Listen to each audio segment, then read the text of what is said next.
Every Friday, precisely at 9 o'clock, Margaret Walker would put on her navy blue coat, the one with pearl buttons and the faint scent of lavender that never quite faded, and fasten it with the slow, deliberate grace of someone for whom time moved gently.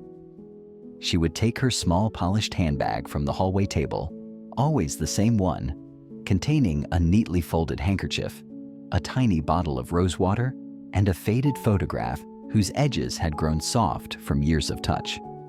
Margaret never took the elevator. Ever since it stalled in 1994, she trusted only the stairs, pausing at each landing to catch her breath, her gloved hand lightly grazing the railing.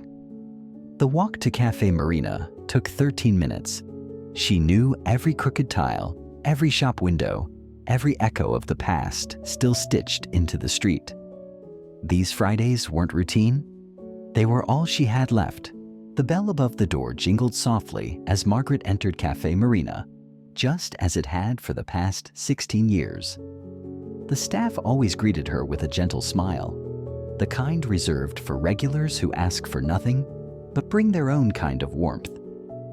She always chose the same table by the window, the one where the sunlight fell just right and the street outside looked like a still from a dream. Her tea arrived the same way every time: a pale green cup, a single sugar cube, and a tiny silver spoon. Next to it, a croissant she never touched until her gaze had finished scanning the door, just in case. Margaret was waiting for someone, and though no one ever asked who, everyone somehow knew. 17 years ago, the last words they exchanged had been shouted through a tangle of grief and pride, sharp, irreversible, and echoing across the sidewalk like glass shattering on stone. Her daughter, Emily, had stood there with flushed cheeks and shaking hands, saying things neither of them could take back. Margaret had not followed her that day.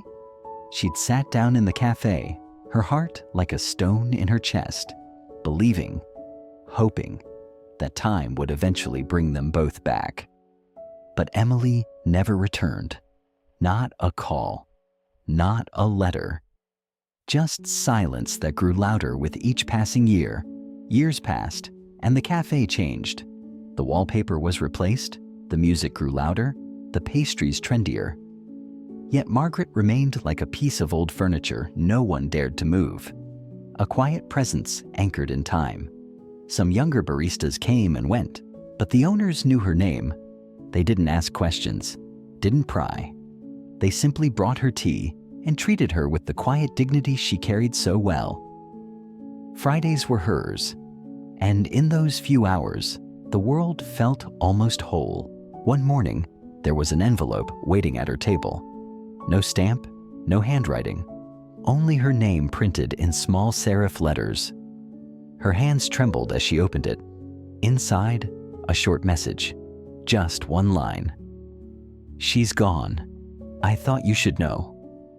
It wasn't signed, but Margaret didn't need a name.